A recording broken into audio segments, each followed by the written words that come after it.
اعوذ باللہ من الشیطان الرجیم بسم اللہ الرحمن الرحیم۔ سورہ ابراہیم آیت نمبر 29۔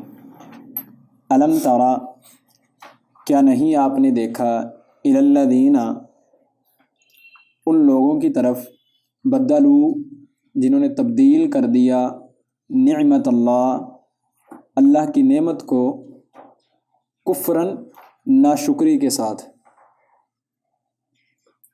وَأَحَلُّوا، اور انہوں نے اتار دیا، قومہم، اپنی قوم کو، دار البوار، ہلاکت کے گھر میں، جہنم، یعنی جہنم میں، یصلونہا، وہ داخل ہوں گے اس میں، وبئس القرار، اور وہ برا ٹھکانہ ہے۔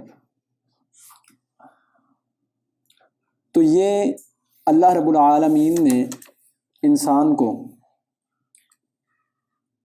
سب سے پہلی نعمت جو عطا کی ہے وہ اپنے وجود کی ہے، یعنی اس کا وجود اس کے لیے جو ہے وہ ایک نعمت ہے۔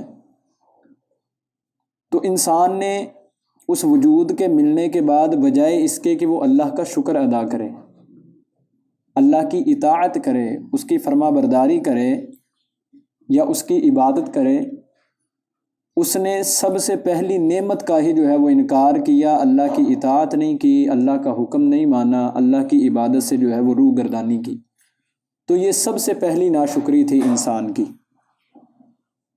اور پھر اس کے بعد اللہ نے جس کو سرداری دی، جس کو جو ہے وہ اپنی قوم کے اندر بڑا بنایا، بجائے اس کے کہ وہ اپنی قوم کو دین کی طرف لے کے آتا، اللہ کی عبادت اور اللہ رب العالمین کی اطاعت کی طرف لے کے آتا، اس نے اپنی قوم کو جو ہے وہ ضلالت اور گمراہی کے اندر ڈالا، جس کی وجہ سے جو ہے وہ اس نے گویا کہ اپنی قوم کو جہنم کے اندر پہنچا دیا۔ اس آیت کا مخاطب جو ہے نا وہ ہر شخص ہے، لیکن آیت کے سیاق و سباق سے یہ سمجھ آ رہی ہے کہ اس کا اولین خطاب جو ہے وہ قریش مکہ کے ساتھ ہے۔ دیکھیں اللہ رب العالمین نے ان کو حضرت ابراہیم علیہ السلام کی اولاد میں سے پیدا فرمایا، یہ نعمت تھی، اور ان کی نسل میں سے پیدا فرما کر پھر اللہ رب العالمین نے ان کو ایک اور نعمت دی کہ ان کو کعبہ کا متولی بنا دیا۔ اب بجائے اس کے کہ وہ اس نعمت کا شکر ادا کرتے کہ ہمیں اتنے بڑے گھر کا متولی بنایا گیا، انہوں نے کیا کیا، اسی گھر کے اندر 360 بت لا کر رکھ دیے۔ بجائے اس کے کہ موحد بنتے، اللہ کی توحید کی طرف آتے، اللہ کی اطاعت کی طرف آتے، انہوں نے جو ہے وہ وہاں پہ 360 بت جو ہے وہ رکھ دیے، اور ان کو جو ہے وہ اپنا معبود، ان کو جو ہے وہ اپنا کرتا دھرتا جو ہے وہ مان لیا۔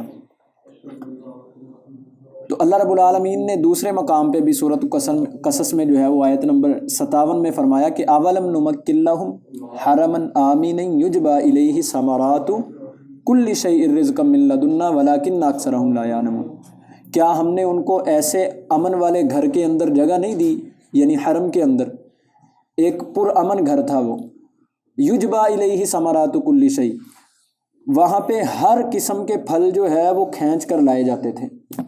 تو یہ نعمت تھی۔ شروع میں یہ بیت اللہ جو ہے وہ کعبہ جو ہے وہ یہ ویران تھا، یہاں پہ کوئی پھل، کوئی کسی قسم کی کھانے کی چیز جو ہے وہ موجود نہیں تھی۔ اللہ فرماتے ہیں یہ جو ہے وہ احسان تھا ان کے اوپر۔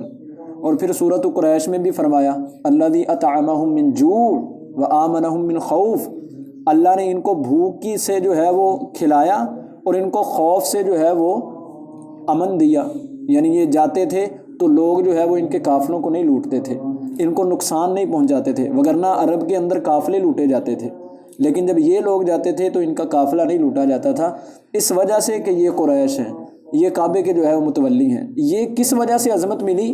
کیونکہ یہ کعبے کے متولی تھے، تو انہوں نے وہ بھی اللہ کی نعمت کو جو ہے وہ نہیں سمجھا۔ پھر سارا عرب جو ہے وہ تجارت کرنے کے لیے ملک شام، مصر، دیگر کئی ممالک جو ہے وہ تجارت کے لیے اپنے سامان کو جو ہے وہ یہاں پہ مکہ میں بھیجا کرتے تھے۔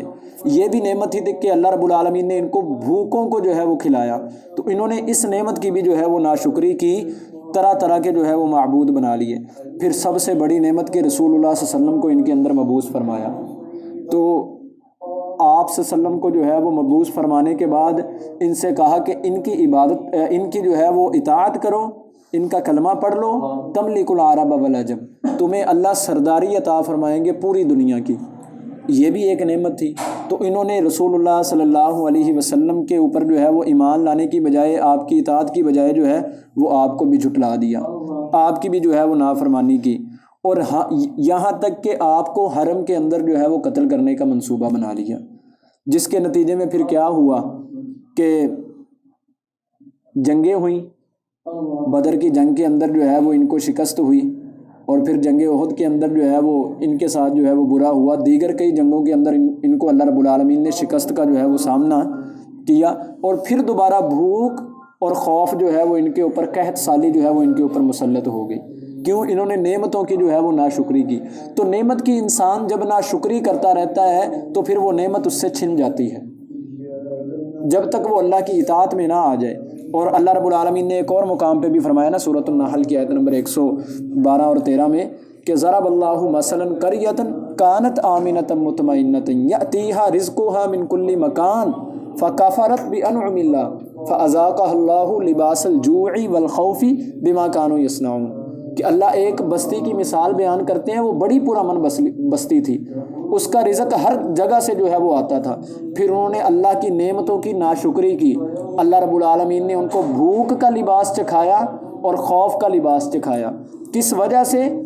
فأخذهم العذاب، ان کو جو ہے وہ پھر عذاب نے پکڑ لیا۔ اس کی وجہ کیا بنی؟ وَلَقَدْ جَاءَهُمْ رَسُولٌ مِّنْهُمْ فَكَذَّبُوا فَأَخَذَهُمُ الْعَذَابُ وَهُمْ ظَالِمُونَ، کیونکہ ان کے پاس رسول آئے تھے، انہوں نے ان رسولوں کی جو ہے وہ جھٹلایا، ان کی تصدیق نہیں کی، جس وجہ سے جو ہے وہ اللہ رب العالمین نے پھر ان کو جو ہے وہ عذاب کے ساتھ جو ہے وہ پکڑ لیا۔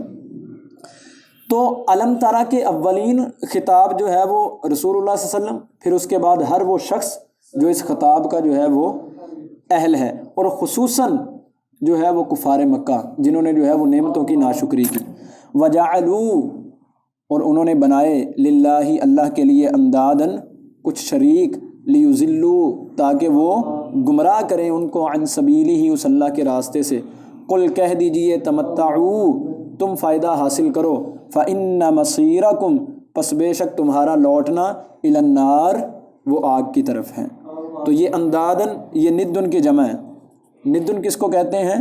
جو کسی چیز کی اصل میں شریک ہو جائے، جو کسی چیز کی اصل میں شریک ہو جائے۔ تو اصل رب العالمین کی ذات تھی، انہوں نے اپنے ان معبودوں کو جو ہے وہ اصل میں شریک بنا دیا، یعنی اللہ رب العالمین کی ذات میں جو ہے وہ شریک بنا دیا، یعنی ان کی پوجا کرنے لگے، دکھ درد میں جو ہے وہ انہیں پکارنے لگے۔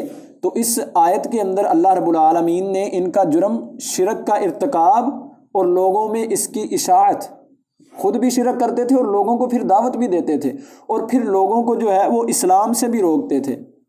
تو اس وجہ سے جو ہے اللہ فرماتے ہیں لیضلوا عن سبیلی، یہ اللہ رب العالمین کے رستے سے جو ہے وہ گمراہ ہو گئے۔ تو کہا تمتعوا تم فائدہ حاصل کرو۔ تمتعوا کا لفظ جو ہے وہ قرآن میں جہاں بھی آیا ہے اس کا معنی یہی ہے کہ فائدہ اٹھاؤ۔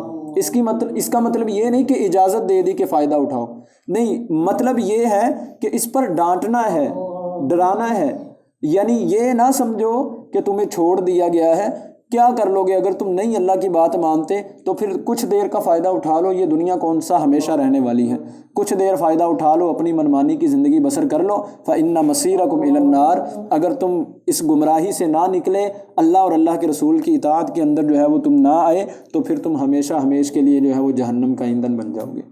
تو یہ قل تمتعوا، تھوڑا سا فائدہ حاصل کرو دنیا کے اندر، پھر تمہیں جو ہے وہ آگ کے اندر پھینکا جائے گا۔ تو اس لیے جب بھی انسان کو نعمت ملے تو اس نعمت کی جو ہے وہ شکر گزاری کرے، یہی اللہ رب العالمین کا حکم ہے، لئن شکرتم لازیدنکم، اگر شکر کرو گے تو مزید نعمت دوں گا، اور اگر ناشکری کرو گے تو دنیا کے اندر وہ نعمت بھی چھن جائے گی، ایک وقت آئے گا، اور پھر کل قیامت کے دن جو ہے وہ اللہ رب العالمین کے عذاب سے بھی دوچار ہوگے۔ اس لیے انسان کو جب بھی نعمت ملے تو وہ اللہ کے سامنے سجدہ ریز ہو اور اس نعمت کا شکریہ ادا کرے۔